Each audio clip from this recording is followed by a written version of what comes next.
Okay, good morning, everyone. And in India, is it afternoon or is it still morning? Yeah, afternoon to you guys. My name is Luiz da Silva. I'm a professor at Trinity College in Ireland and also at Virginia Tech. So I currently have two affiliations in the US and in Ireland. And I'm very happy to be here and spending these few days in Aalborg. And I have three presentations to give. Two today and one tomorrow, so by the end of tomorrow you'll be sick of hearing from me. And I encourage you to ask questions as we go along, so if you have anything that you want to ask, just interrupt me. Let's not wait until the end. So just a little bit about me. I was born in Brazil, in Rio de Janeiro, in a place called Ipanema, and that's a picture of Ipanema in the 70s. That's a very nice place. Yeah, it's a nice place. Because of the song, right? Yeah, exactly. So there's a song, "The Girl from Ipanema," which was written about this woman in the 60s. Turns out she is a cousin of my brother's wife, so we are kind of related. So anyway, that's where I grew up, and then I moved to the U.S. when I was 16 to finish high school, and then kind of went back and forth. But spent most of my life in the U.S. And since '98, so for the past 14 years, I've been in the faculty of Electrical and Computer Engineering at Virginia Tech. And then 3 years ago, I moved to Ireland. I moved to Trinity College Dublin, and I spent 2 full years there, and then I started to divide my time between the two places. So nowadays, I live somewhere between Ireland and Washington, D.C. in the U.S. And this morning's lecture is about radio resource management. So I'll talk a little bit about the objectives of radio resource management, and then, does this work? Yeah. Then some approaches for how wireless resources are allocated, and a couple of functional architectures for cognitive radio resource management. And then if anyone dies of PowerPoint poisoning, please don't blame me. It's what can you do? You need to have PowerPoint nowadays. So I try to do a mixture of some higher level concepts and some examples that are more specific. If it's too general or too specific, just let me know. Okay, so what is radio resource management about? The idea is that in a wireless network, you have some resources that end up being shared by multiple users, and you have to find some way to share these resources reasonably. So, for instance, you can allocate orthogonal channels to different users, and those channels can be in frequency, in time, in frequency and time, if you think about something like OFDMA, or in code if you think about something like CDMA. Or at least if the channels are not truly orthogonal, if there is some amount of interference tolerance, you want to allocate resources so that the users are not too much in each other's way. And you will do that through things like transmit power control and the allocation of channels in the network, the allocation of spectrum, in general, the sharing of spectrum, the scheduling of the medium through some medium access control method, either random or not, through the scheduling of multi-antenna use in the systems, which is becoming increasingly important with LTE, for instance, and in the use of multiple transceivers in the same node. So more and more we're seeing these radios that are equipped with transceivers to enable them to communicate with multiple radio access technologies at the same time. And there may be some amount of resource management across these technologies so that the radio moves in between those different radio access technologies in a seamless way. So to do that, you have to consider both the goals of the radio itself and the goals of the network. And sometimes these work in tandem, sometimes these are conflicting. So the radio itself wants to maximize its signal to interference and noise ratio. wants to maximize its data rate when it's transmitting data, wants to maximize its throughput, ultimately, wants to mitigate the effects of interference and noise. So sometimes you hear people say that in wireless networks and wireless communications, we should be amazed that anything works at all, right? Because there's just so much that can go wrong, and so many effects that are going to decrease the quality of the signal. So the radio wants to mitigate these effects through whatever means it can, through diversity, whatever it wants to do to achieve that, guard bands and so on. It wants to maximize its access to a shared medium, so wants to get the biggest share of the medium it can, assuming, of course, it has traffic to transmit, and it wants to maximize its battery life, so minimize the energy consumed.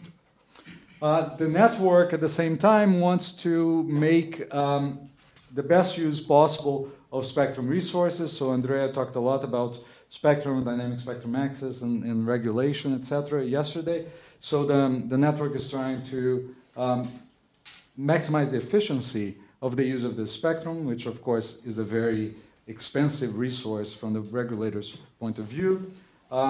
They want to keep users happy, so they want to maximize the aggregate throughput, avoid too much contention for resources that may end up wasting a lot of the bandwidth through just overhead, and it wants to ensure the appropriate coverage for all of its users. So what you want to do is to see how, from the point of view of the network and the radio, and sometimes from the combined point of view of the network and radio, how do we allocate resources in the best way possible? Okay, so just to make mention of this idea of aggregate throughput and data rate and so on and so forth, and to tie back to some of the discussion yesterday that I heard from Andrea here. So it's becoming a bigger and bigger problem, this idea of trying to fit all of the user demand into the amount of spectrum that these networks currently have. So it's almost a cliche to say, okay, we're going to run out of spectrum in so many years, but all of the studies show that we are going to very fast run out of spectrum. And we're starting to see this happening in some places. So it's not just an alarmist idea of something that may not come to pass, but it's actually already happening. So there is a famous case in New York City that I don't know if you followed, but it made all the newspapers. The New York Times had a couple of articles that I thought were kind of interesting about how the prevalence of the iPhone among people who live and work in New York City has led to an increase in the demand for data rates, which led to the operators not being able to meet that increase. So for a while, the only operator in the US that supported the iPhone was AT&T Wireless, and it simply did not have the resources to meet the demand that they had once they had a very large population of iPhone users. So for a while, they came up with a solution to try to meet this demand, which is a form of radio resource management, but not one that I'm going to talk about today. But did anyone read about this solution? Very clever solution. They stopped selling the iPhone in Manhattan. So that was their solution. In the island of Manhattan, they wouldn't sell iPhones anymore. Of course, you could still buy an iPhone in Bronx, or in Brooklyn. So you just took the train outside of the island and you bought an iPhone, and you brought the iPhone back to the island. So it didn't really solve very much. So sometimes you see radio resource management in ways that are not quite technical, but which we'll not talk about. Okay, so those things, trying to maximize data rates, signal to interference noise ratio, optimize use of spectrum, etc. That's really true for any wireless network. What may be different in terms of cognitive networks? So why cognitive radio resource management? So I don't want to go into a big debate about what is cognitive radio and so on. I think Andrea already did a very good job yesterday of discussing that. And I don't think it's very useful to try to go into a lot of detail. So I'm meaning cognitive in kind of a broader sense. So in a way, one thing that for me really characterizes cognitive radio is the ability to reconfigure. So the ability that the terminal has of reconfiguring in real time and to a varying wireless environment. And that could be a combination of things, a combination of frequency agility and adaptive modulation and coding, and the ability to shape the signal to fit the existing spectrum, etc. But in general, a much greater ability to reconfigure. That changes the equation in terms of radio resource management, because now you can also count, even if the radio resource management is being done by the network, you can count on the radio's ability to actually not just do one thing, but to kind of shape itself to the resources that are made available to it. So I think the first one is, in my opinion, like the big one that differentiates cognitive radio resource management as a problem from just regular radio resource management. But the second one is also something that we see increasingly, right? We have these radios that now are capable of working with multiple radio access technologies. And then once you have that, you can think about jointly optimizing the use of these radio access technologies as a radio resource management problem. Then there is the idea of frequency agility, that most cognitive radios that when we think about cognitive radio, we usually think of a radio that actually can jump from one channel to another and even use varying amounts of bandwidth.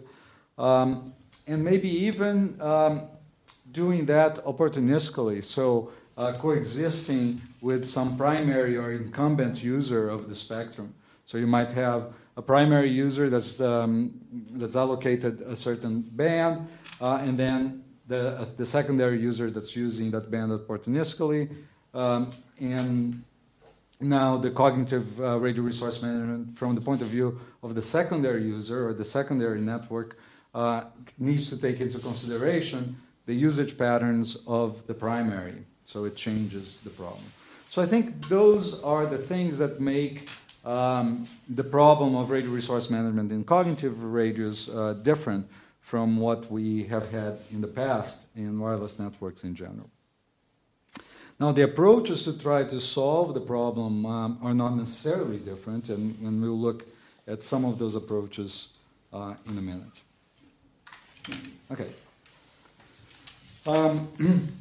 So, in cognitive radio resource management, what you want is a more dynamic allocation of resources. So rather than a static allocation of spectrum, multi-antenna use, whatever the resource you're talking about, you want to do that dynamically according to usage patterns, demand, maybe the patterns of usage by some primary user, etc. And you want to do that keeping in mind that now these radios have an increased ability to adapt and to reconfigure themselves. We may also expect some higher degree of autonomy from the radios. So yesterday there was a lot of discussion about whether the intelligence should reside in the radio or the network and so on.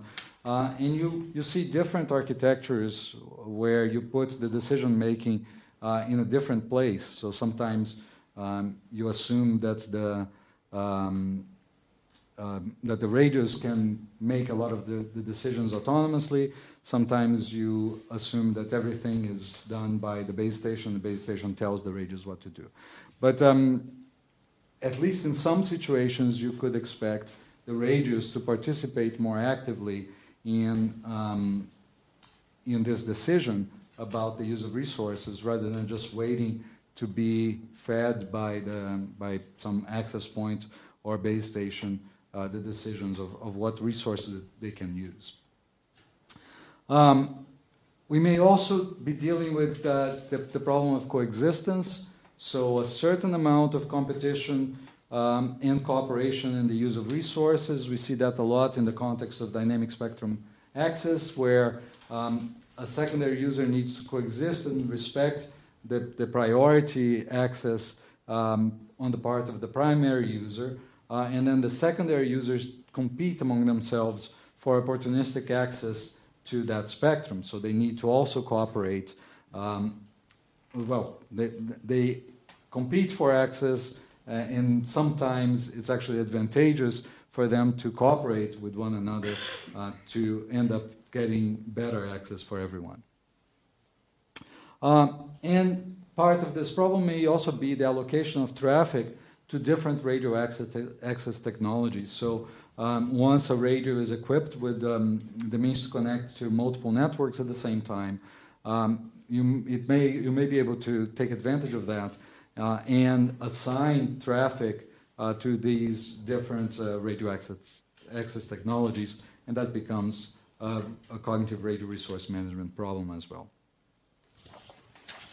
A lot of the examples that I'm going to give are going to be in the context of dynamic spectrum access or flexible management of spectrum, because that has gotten the most attention from the cognitive radio and cognitive network community. So when we're talking about flexible spectrum management, that can be done in a coordinated or autonomous way. In a coordinated way, you think of some entity that's actually a referee in the use of spectrum. So you're using spectrum more flexibly than before, so you're not relying on those rigid allocation rules like the FCC chart that you saw yesterday in one of the early slides. But this flexible management of spectrum is still coordinated by someone. And that someone may be, for instance, a spectrum broker, some entity that brokers the exchange of spectrum among different users. Or that entity can be a virtual operator that actually buys spectrum on the run according to the demand from various operators, and then aggregates that spectrum and provides the service to the end user. You can have things like spectrum sharing or pooling, where you can imagine multiple licensees having some spectrum that they contribute to some pool, and then they have access to that entire pool whenever they need it. You can think about virtual handovers, where you might have different networks coexisting, maybe big cells, small cells, and sharing spectrum in some way, and then users get handed over between the large cell and the smaller cell. Would be another way of doing coordinated flexible spectrum management. So what would be in your case kind of this autonomy? Would it be more that is in for example in the radio or in the network? So where does the autonomy lie? It depends. So you can imagine a secondary use of spectrum that is completely up to the individual radios, so more of an ad hoc network type of scenario for secondary usage. So there are lots of military applications that look at that. So in that case, all the autonomy is in the radios themselves. They need to kind of figure out what the spectrum environment is, and then they need to coordinate among themselves.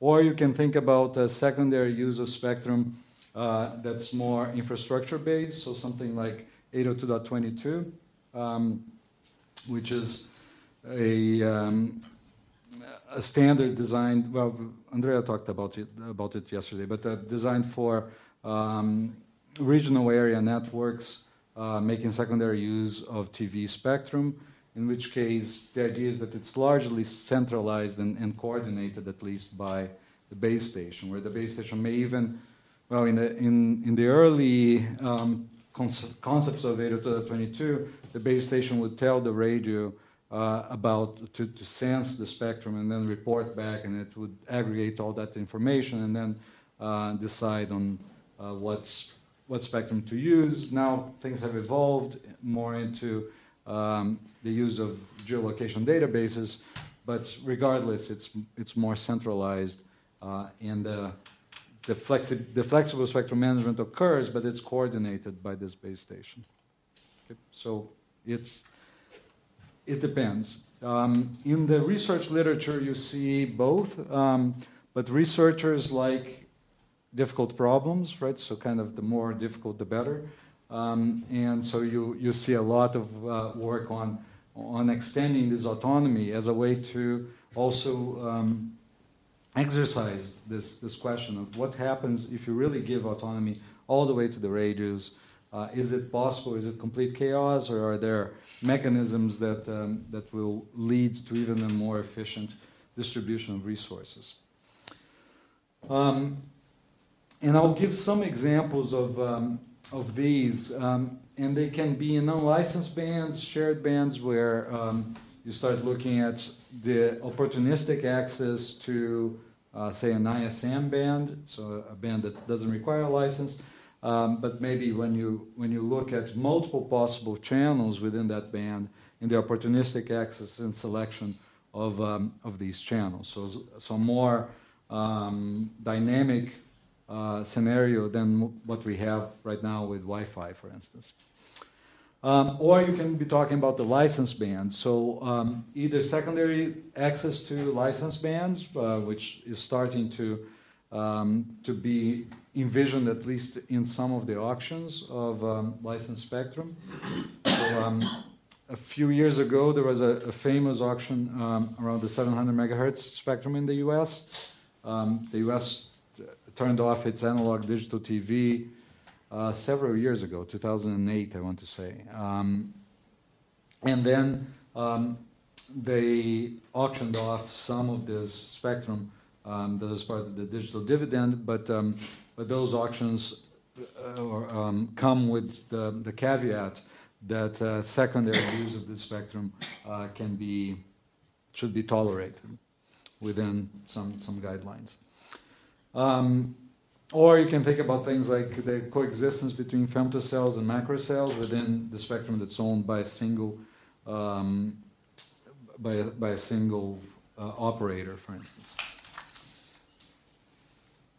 Okay, so a couple of examples of this. The first one I have already mentioned before, which is this idea of a spectrum broker that controls access to part of the spectrum, so that you could have, for instance, an operator that has some of its own spectrum that's leased to it, but then there are some peaks in demand that whenever it cannot meet the demand with the existing spectrum, it could go to the spectrum broker and obtain an additional lease, time-limited lease, for a certain region, for a certain part of the spectrum, to augment its own spectrum holdings.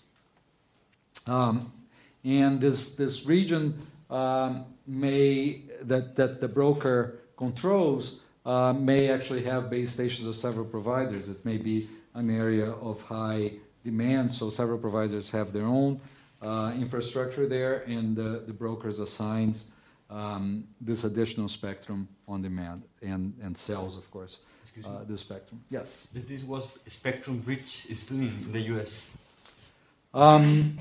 I don't know if their model is exactly like this, because I don't know what their connection with the operators is right now. I don't know if you know about Spectrum Bridge.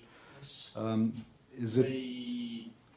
They are the database operator themselves, and they simply directly give the connections to the user.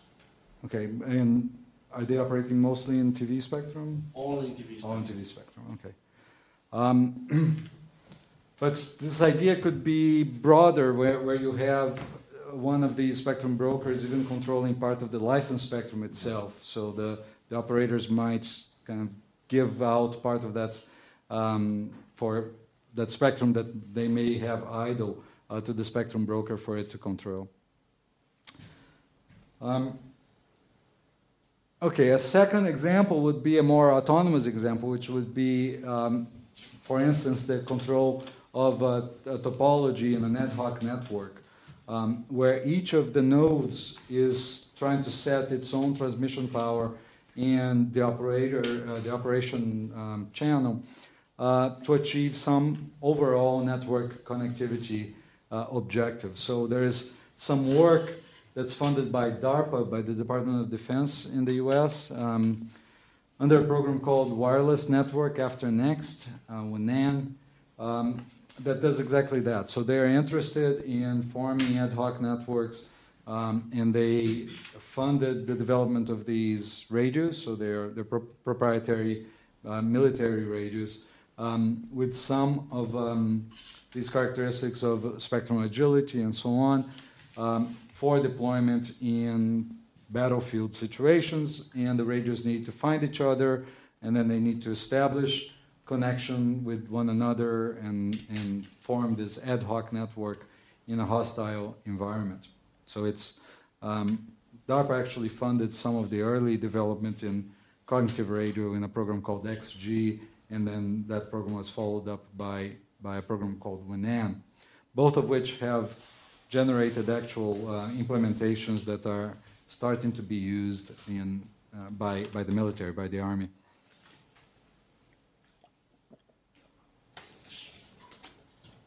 Okay. Another example of autonomous, non-cooperative, flexible use of spectrum would be the secondary usage of spectrum by detecting a white space and then fitting a signal into that particular white space. So there's this idea of spectrum shaping, or sometimes called spectrum sculpting, where you basically find out how much of a white space you have, of an available band you have, and then you shape your signal to fit into that, and still respecting the block edge mask of the primary user so that you don't generate undue interference. A lot of the work, of course, is also assuming the use of some sort of multi-carrier modulation, so FDM is often assumed, and then you can play around with the number of carriers that you use. You can do carrier aggregation, you can do all of these things to actually make your signal fit into some spectrum of variable size. And you could also have some sorts of autonomous but cooperative sharing of spectrum. So you might have multiple secondary users that are opportunistically using the spectrum, but they also need to cooperate among themselves to negotiate how to best make use of that available part of the spectrum. There may be economic incentives for them to negotiate the use of the spectrum. It may just be agreements of, okay, based on fairness, now it's your turn, now it's my turn, that sort of thing. They may exchange information about the incumbent or the primary user, how likely it is to appear, and so on. So there's some work on this idea of secondary users cooperating in the opportunistic use of spectrum, which, by the way, is often forgotten in the literature. So a lot of, especially the early work, is very much about the secondary user and the primary user, and how does the secondary user, use that spectrum when the primary is not present. But the reality is that there might be multiple secondary users that also need to worry not just about the primary, but about the other secondaries. Okay. So what approaches are used for to solve these problems? So I'd like to talk a little bit about some of the actual approaches that researchers and developers use to address these radio resource management issues. And I want to give a couple of examples on at least some of them. Ultimately, it's an optimization problem, right? You have a set of resources that you need to allocate to various users or networks even, and then you have some objective function that you want to optimize. Often it's a multi-objective function, so you want to do several things at the same time. And you have a set of constraints. You only have so much spectrum, or you have to minimize the total power that's transmitted to mitigate interference, and so on. So, or you have some interference temperature type of concept that you're trying to reach. So you have objectives, things that you want resources that you want to allocate, objectives in the allocation of this resource constrained by a set of factors. This is an optimization problem. But there are different ways to set up an optimization problem. There's what I'm calling here classical optimization, but you see also the problem being expressed in terms of game theory. I know that Andrea has been making available this flyer about the game theory summer school that's being organized by the COST IC 0902 this year. So there's a lot of interest in the research community of applying game theory, and I'll talk just a little bit about that. There are heuristics that you often see used to solve these problems, or at least to kind of come up with a reasonable solution to the problems. There are meta-heuristics and multi-objective approaches, and I'll go over each of them. But at heart, it's a set of parameters, set of objective functions, set of constraints. Now, these parameters can be a combination of various things, and they can act at the different layers of the protocol stack. So this afternoon I'll talk more about cognitive networks, but I do think that it's important to keep in mind that cognitive radios really exist within a network, so they are not just a physical layer problem. There is not a single layer, a single link problem. They're really a network-wide problem. So the parameters that you're trying to consider, allocate, you may be doing it at various layers in the protocol stack. So at the application layer, you may be looking at the source coding rate for a certain sort of video, for instance, if you're talking about video streaming, or the priority of a certain application over another. At the network layer, you may have some sort of route preference or some cost metric, depending on how you deliver your traffic, or to which network you deliver your traffic. At the MAC layer, you may have the time that you can hold the channel for. You may again have some idea of priority in accessing the medium.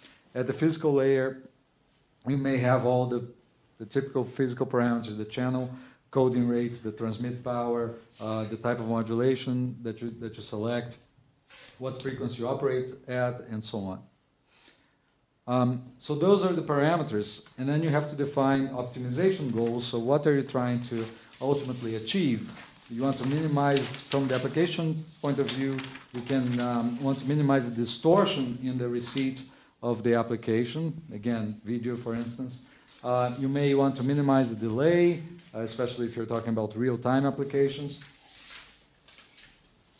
At the network level, you may want to minimize the length of the route and the energy that you expend in delivering a packet from source to destination. At the MAC layer, you want to maximize the aggregate throughput of all of the users that are sharing the medium. Again, minimize the delay in gaining access to the medium. At the physical layer, you want to minimize the aggregate power, maximize throughput, maximize the data rate per energy expended, minimize the bit error rate, and so on. And then all of that is constrained by a set of things. So at the application layer, maybe you have some strict delay requirements that are the main constraint. At the network layer, you may have a maximum number of hops that your traffic may traverse. At the MAC layer, you may have limited time slots that you want to share among the different users. At the physical layer, there may be the maximum transmit power, the available modulation, types of modulation that you can support, available channel coding rates, etc. So these are the constraints. So again, in all of the examples of approaches that I'll discuss here, ultimately the problem can be viewed as a set of parameters, set of optimization goals, and a set of constraints. Okay, so Classical optimization, it's nothing new, has been applied to a number of wireless problems, but you often see cognitive network problems being expressed as in terms of a classical optimization.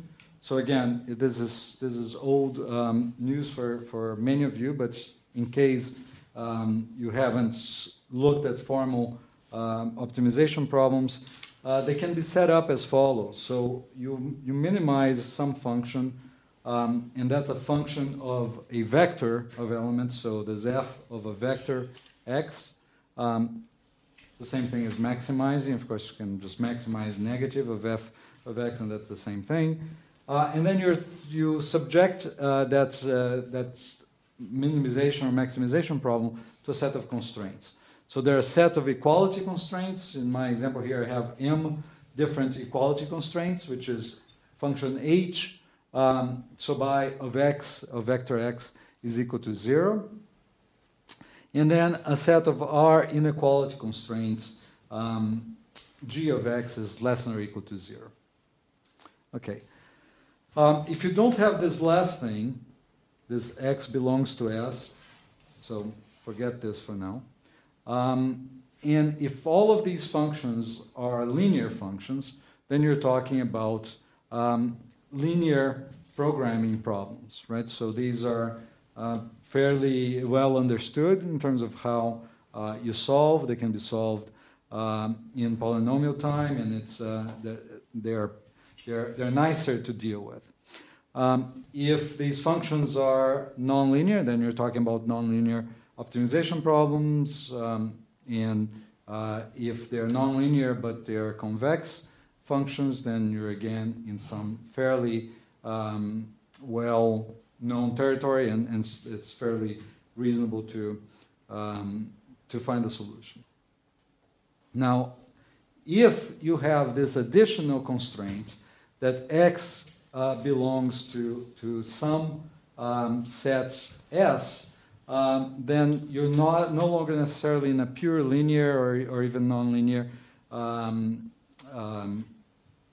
program problem. But if you, for instance, constrain these values of x to be integers or to be within some subset of the integers, many times you constrain some of these values of x to be binary variables, then you are in a mixed integer linear program, for instance. If all of the other functions are linear, but you're constraining the values of x to be integers or some subset thereof, then you have what's called sometimes a MILP, mixed integer linear program. So you want to structure this optimization problem in a way that it can be solved in reasonable amount of time with reasonable complexity. Now, if you're lucky, your optimization problem is linear, and then everything is fine. You're much more likely to encounter yourself in something like a mixed integer linear program situation, and then you're facing reasonably high complexity to solve the problem in general, problems with scalability and so on, and that's what makes some of the other things that we'll talk about later, the heuristics, the meta-heuristics, often used, because you couldn't solve these optimization problems in any reasonable amount of time. Well, here's an example. You might have, again, parameters, objective functions here and parameters there. So you may be given a set of source destination pairs in a network and associated rate requirements for these pairs of nodes, and you may try to find the optimal assignment of frequency bands to each pair of nodes. And then within that, you may want to schedule the subbands used for transmission and reception. You may be talking about an ad hoc network type of situation, so you may also want to optimize the routing from source to destination. And you want to do all of that in a way that minimizes the total bandwidth used in the network. So this may be your objective in terms of the radio resource management. And then you have to translate this problem, the word problem, into a mathematical formulation of an optimization problem. So it may end up looking something like this. So this is one problem that was posed early on by some colleagues of mine actually at Virginia Tech. So this IEEE JSEC from 2008, and they are trying to solve this type of problem. Ad hoc network, you have pairs of nodes that want to communicate, they have some target data rate, you need to schedule the frequency in the entire network, you're dealing with multi-hop at the same time, and you want to do that in an efficient way. I'm not going to go over the parameters. I myself would have to remind myself of all of these parameters by looking at their paper. And if you're interested, that's the reference for the paper. But that gives you an idea of that structure of the problem, which is the one that I showed before. So a minimization function here, which is just this very, very large sum, a set of equality constraints, a set of inequality constraints. These are inequality as well, or inequality. And then, hidden here, you have some constraints that make this a mixed integer program, because you are constraining some of these variables, in this case x sub ij, to be a binary value, either a 0 or a 1. So now this is the integer part of this program. Okay. This is actually a collaboration between people who are wireless networking people and some experts in optimization. So Hanif Sherali is actually an industrial engineer, and he's very, very well known in this area of optimization. So they joined forces to look at these problems. But it's not hard to imagine that these things get very complex very fast, and that you cannot always rely on classical optimization techniques to try to find the solution. So sometimes you have to apply some heuristics. I'll talk a little bit about the heuristics in a moment.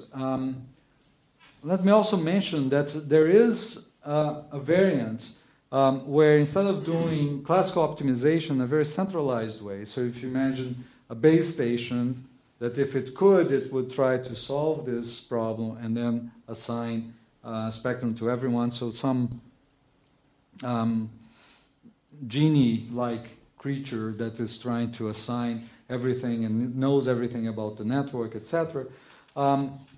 Sometimes you are actually interested in the distributed problem. So you're still trying to achieve some optimization objective, but you're trying to achieve that in a distributed way, where there is no centralized genie making decisions, but all of the components of the network, and these components can be the actual radios in the network, or the components can be base stations throughout the network. It doesn't matter, but it's multiple components that are trying to achieve the same goal, but they do need to do that in a distributed way.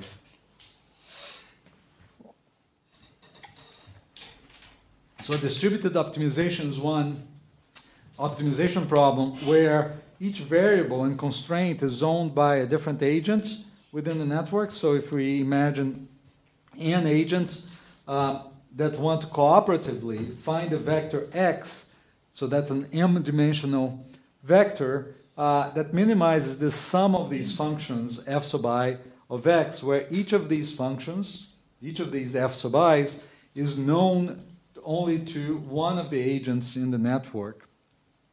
So these are functions from the m-dimensional vector x into the real numbers. So you're ultimately trying to minimize some scalar value. But each of these functions is known by a different agent, and they are trying to optimize a common objective. So they may have to exchange some information. They may do it a little bit by trial and error, where they change something and then they see what the effect is on the overall objective function, and then they try something else, and so on.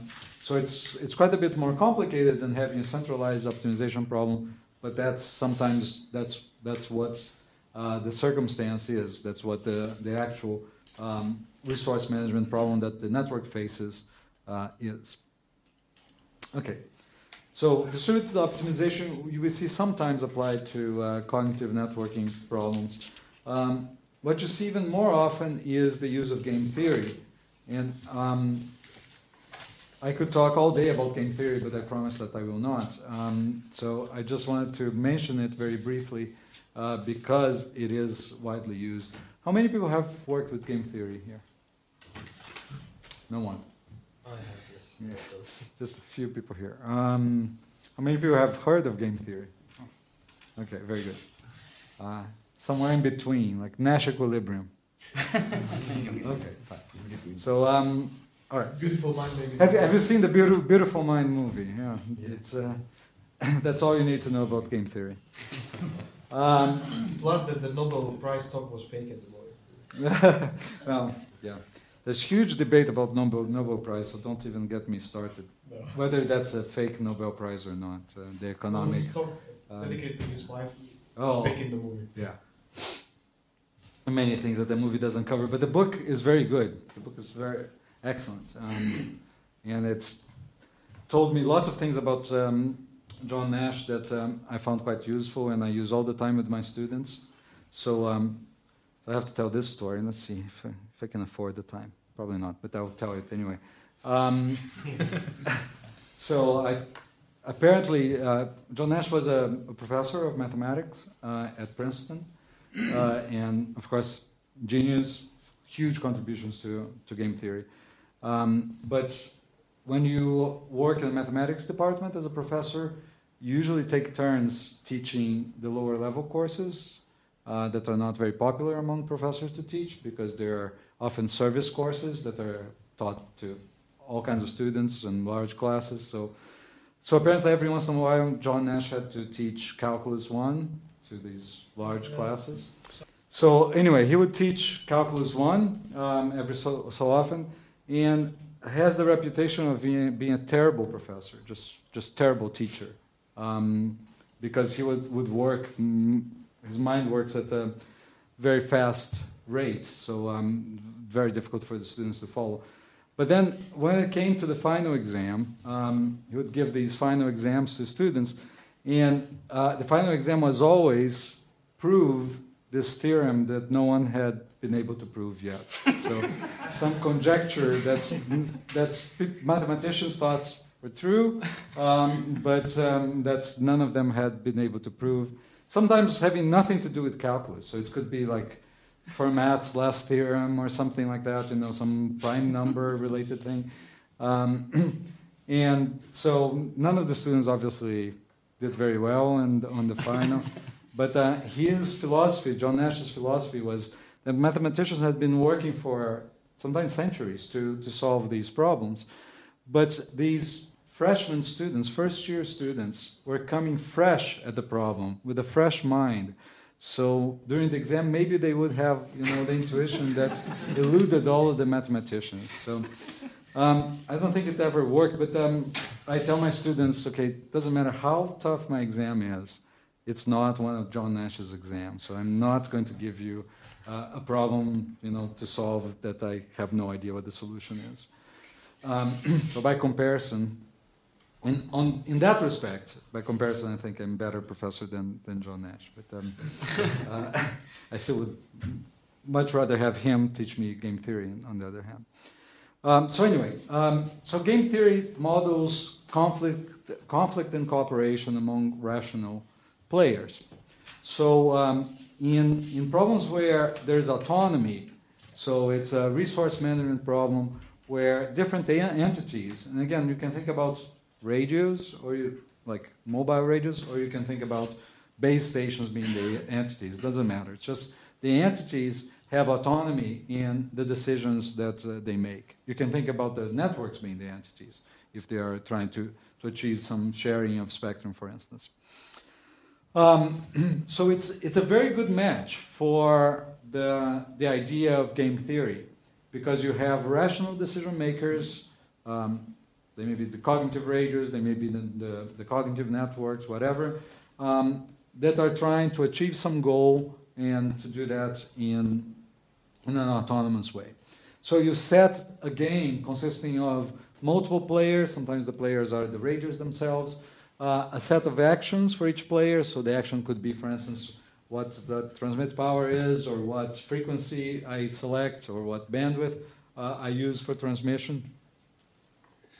And then there is, this is a very complicated way of saying something very simple, there's some set of utilities, so there's one utility for each user, each player, that's trying to maximize. So again, it's an optimization problem, but it's not only a distributed optimization problem, but one where the different agents, the different players, are trying to maximize different things. So it's no longer just this distributed optimization problem where everyone was trying to distributedly maximize the same function.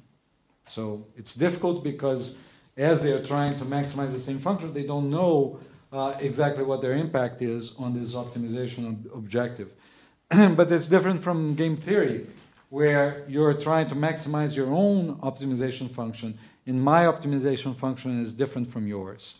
And therefore, there's a more inherent conflict potential in the problem. There are actually two flavors of game theory. There's what's called cooperative game theory and non-cooperative game theory.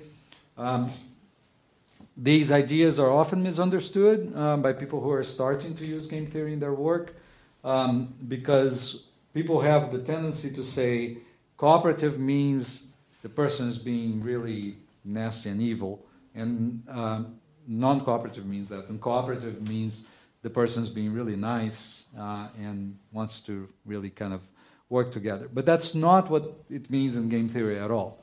So non-cooperative just means that the players, the entities, are making their decisions independently without any sort of coordination. And cooperative means that the entities can actually enter into agreements. So they can bargain with each other, they can enter into contracts, etc. So it's not that they are nice in one case and not nice in the other case. There's no moral judgment for these things. These things are rages, first of all. They don't have morals, or they're not people. So, so there's no moral value in cooperative or non-cooperative game theory.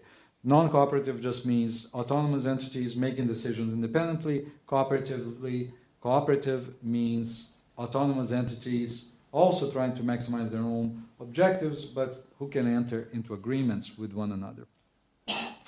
And you see lots and lots of papers on game theory in resource management and cognitive raiders. Some of the early papers were done by Joe DiNeo, who did his PhD a number of years ago on the use of game theory for cognitive raiders. So he actually got to get some of the low-hanging fruit there because he was one of the first people looking at that. So, for instance, this paper from 2004, so pretty old in terms of cognitive raider, is looking at a power control game, very simple power control game. The game is made up of a set of players, which are the users, the raiders in this case, a set of actions, which is the transmit power level for each user, so that's the action of each user, and a set of utility functions, which is basically a signal-to-noise interference ratio type of a utility function. So each radio I belonging to N sets its transmit power P sub I to maximize some utility function. Notice that the utility function is a function of the vector P, the vector of all of the transmit powers of all of the N radios. And that is an important aspect of a game theoretic formulation, because if my utility is just dependent on my own action, that's just a simple optimization problem. I just find what's the optimum P sub I that maximizes my own utility. The problem, what makes this as a game theoretic problem, is that my utility depends on everyone's selection of a power level. And because what the transmit power that you choose affects, of course, the level of interference that I experience. So the utility function that he has is simply this signal to interference and noise ratio. So the numerator is the received power at the desired receiver, and the denominator is the sum of noise and interference. And then you set this up as a game and try to find out what the outcome would be. So what would be the predicted power levels for all of the end users? What do you think is going to happen in a game like this? Selfish behavior? Sort of a selfish behavior? Selfish behavior, yes. It's always kind of selfish anyway, because I want to maximize my own utility, right? So I don't really care about anyone else's utility. I'm not trying to maximize the sum of utilities or anything like that. So yes, selfish, but what would you expect from this selfish behavior? So what's going to happen? To be unstable? No, it's actually stable in terms of there's an equilibrium in this case. So in terms of stability, there's a point of equilibrium that these radios will reach, but it's not going to be a very good equilibrium, because what will often happen in a situation like this is that I increase my power level. I have an incentive to increase my power level because that's going to increase my utility by increasing the numerator. But that will decrease your utility, leading you to have to increase your power level, and you end up with this. Yeah, so you end up with this shouting match, or this kind of war type of thing, where I build more weapons, then you have to build more weapons to defend against my weapons, and I have to build more weapons, and so it's just keeps going. And everyone, if you constrain the power, if you say, okay, these radios can only transmit between 0 and some P max, you may end up with an equilibrium where everyone is transmitting at P max. So you have to start thinking in terms of radio resource management. What incentives do you embed here to actually lead to a more rational? No, I don't want to say rational, because this is perfectly rational, but a more efficient outcome. Okay. So one of my PhD students, so several years ago, looked at the use of cooperative game theory in a very, very similar problem. So also a problem of trying to share the existing resources among autonomous entities, so autonomous radios. And what Juan looked into was the sharing of spectrum. So you have a large band that you can split into subbands, and a set of users need to select, each radio needs to select the subbands, how many subbands and which subbands that it wants to occupy. And again, it's going to try to maximize some utility, which is the sum over all the subbands that it selects for itself of some capacity type of expression.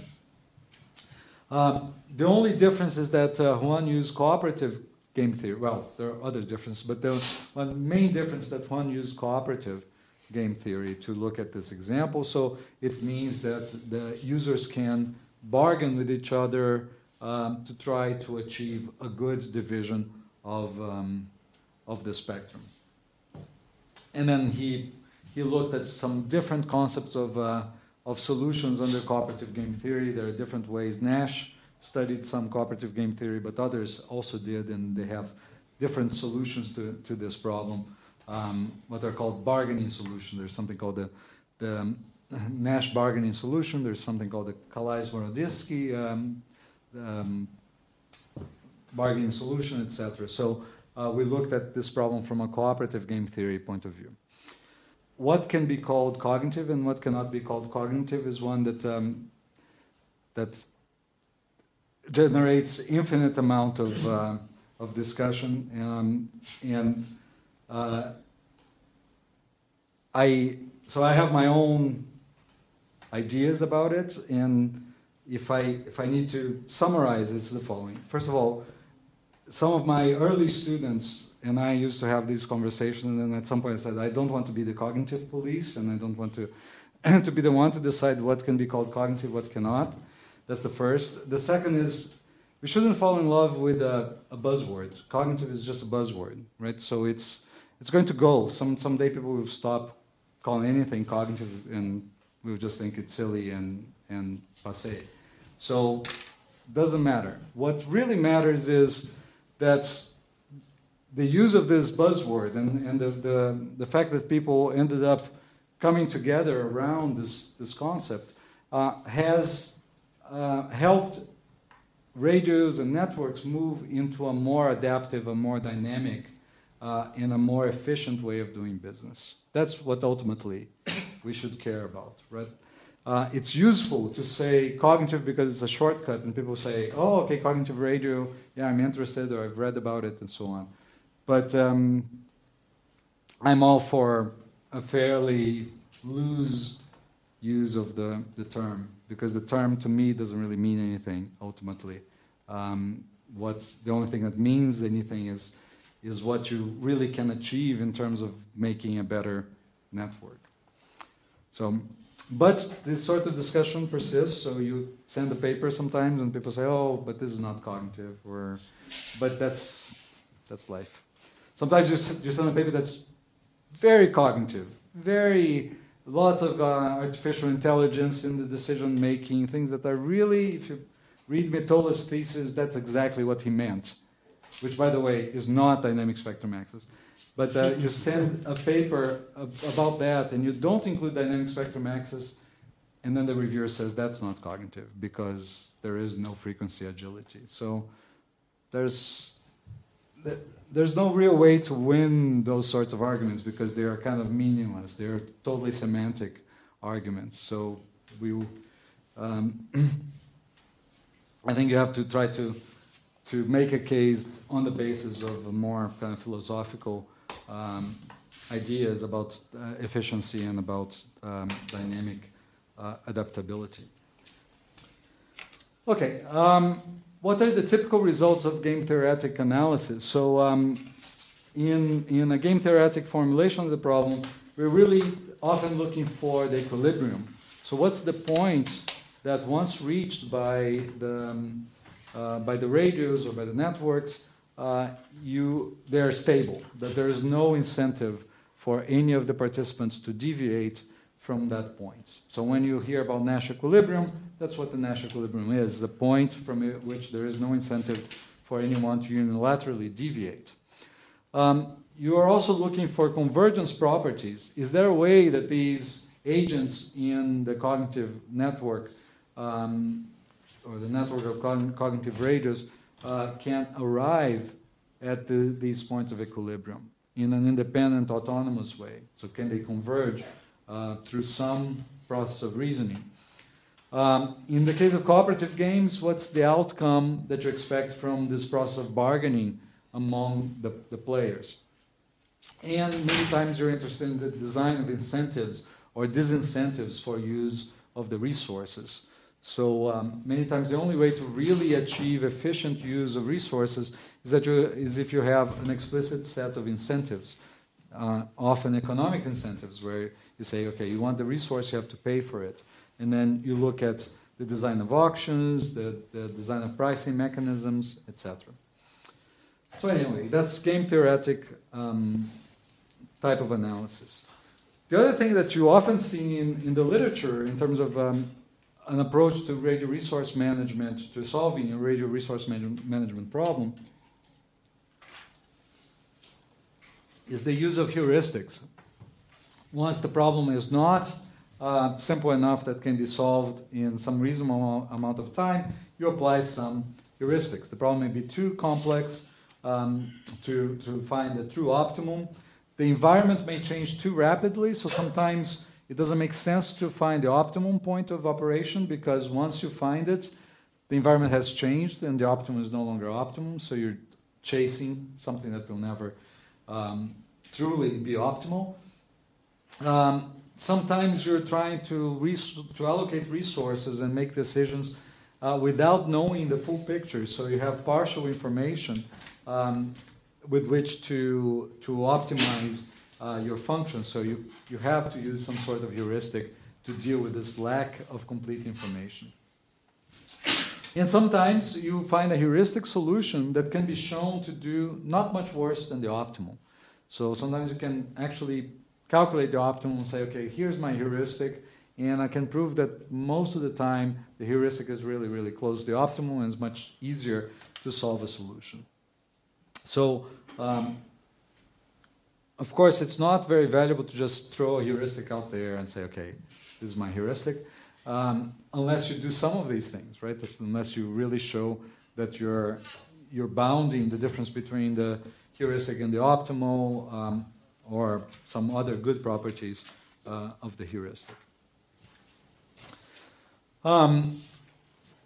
So, for instance, a heuristic may allow you to approximate an objective function so that it becomes linear, or at least the problem becomes convex.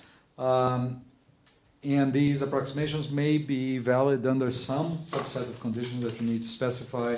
So maybe those are good approximations as the number of channels increases, or under high signal-to-noise ratio, etc. And sometimes you can show that simple adaptations can give good results with high probability based on only local conditions rather than taking into account the full global conditions for the optimization problem and so on. So there are sometimes that you can apply heuristics and make some strong claims about how these heuristics are reasonable or are good as compared to the true optimum.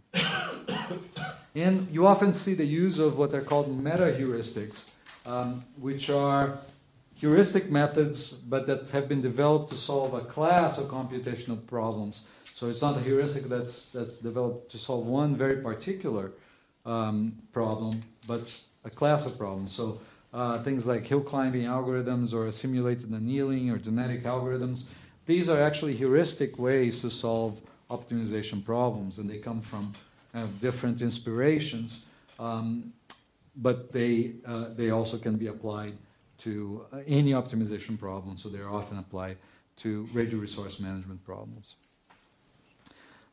Is an example from a few years ago through the use of island genetic algorithms to this problem of channel location.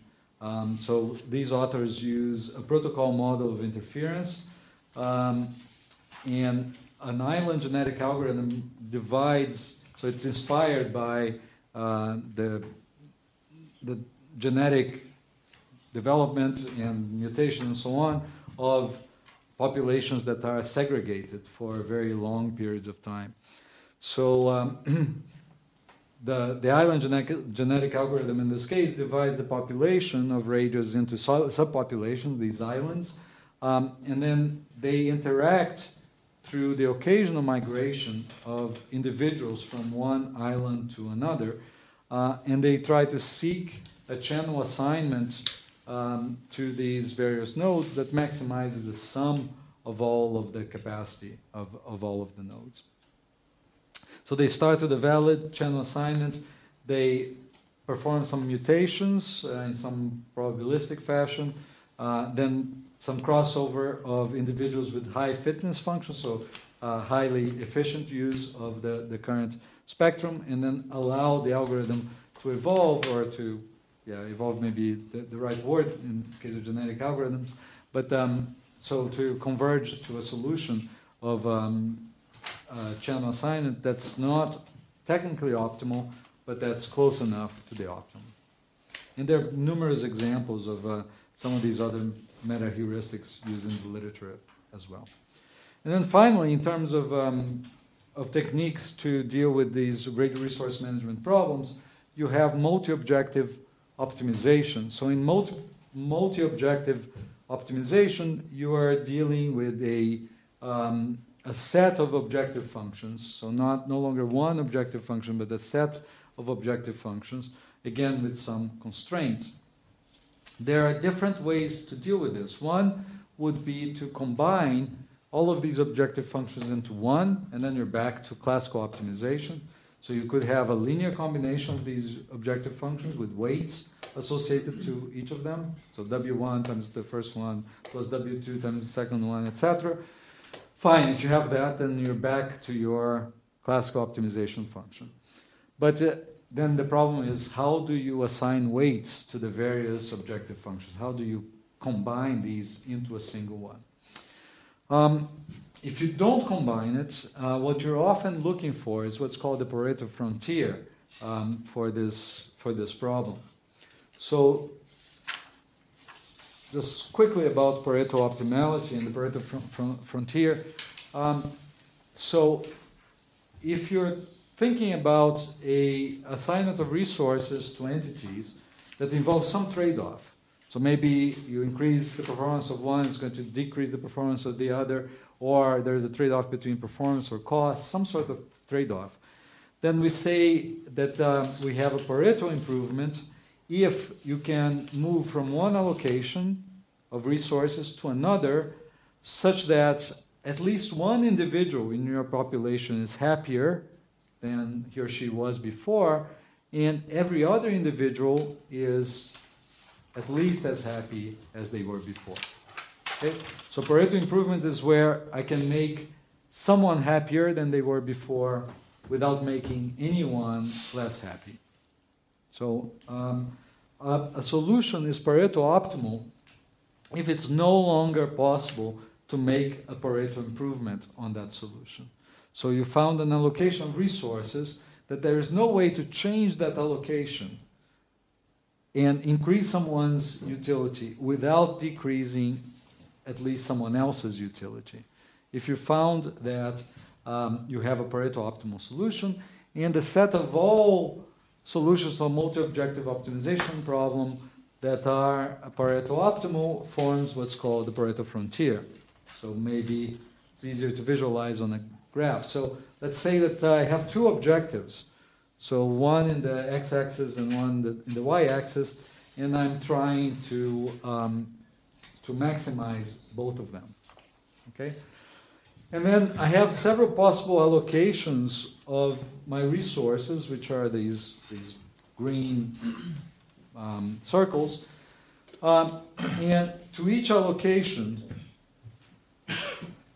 sorry, I'm really trying to minimize these two objectives, not maximize.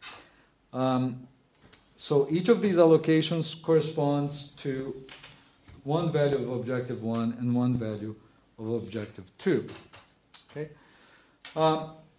You also have something that's called the utopia point, which is the point that maximizes each of the two objectives as if the second one weren't there at all. So the utopia point can never be reached because I'm basically ignoring objective 1 and then just optimizing objective 2. Then I'm ignoring objective 2, just minimizing, in this case, objective 1. Okay, so the utopia point you can never reach. The only things that you can reach are these points here, and this is the Pareto frontier. So this is a terrible drawing, but the Pareto frontier is the set of points where I cannot improve on one objective without hurting another. So these points, the green points are not Pareto optimal because I can always, if I'm here, for instance, I can always move to a different allocation of resources that would make both of my objectives better. So that's not a Pareto optimal point. And if I'm here, similarly, I can move to another allocation of resources that makes both of my objectives better and so on. But on this line lie all the points where I cannot improve on one objective without hurting the other. So that's called the Pareto frontier. And sometimes all you can do when you have a multi-objective optimization is hope to land on the Pareto frontier so that you're at least not being inefficient in your use of resources. The other option, as I mentioned earlier, would be to assign weights to these various objective functions and then solve the real optimization problem. And then you're going to select one of these approaches according to the time scale in which the resource allocation must be made. So sometimes an optimization problem implies that you have enough time to reach the optimal and that the system will not change, the circumstances will not change too fast. And if the environment changes very fast, you may want to go for a simpler heuristic that tries to track to do okay, but not necessarily optimally. It depends on whether you're dealing with a problem that's centralized, which may be reasonable to model using classical optimization or multi-objective optimization, or centralized, in which it may make sense to apply game theory or distributed optimization, depending on how the objective functions are, whether they all have a common objective function or if they have separate objective functions, and the complexity of the processing that you can withstand, depending on which node is doing the resource allocation and how much processing power resides in that node. There is the last part of these slides. I may pick up on this in the afternoon. It's talking about radio resource management architectures. And I do want to at least mention, but I won't do it now, the IEEE 1900.4 architecture. But I think it fits well into the discussion of cognitive networks as well. So I'll stop now.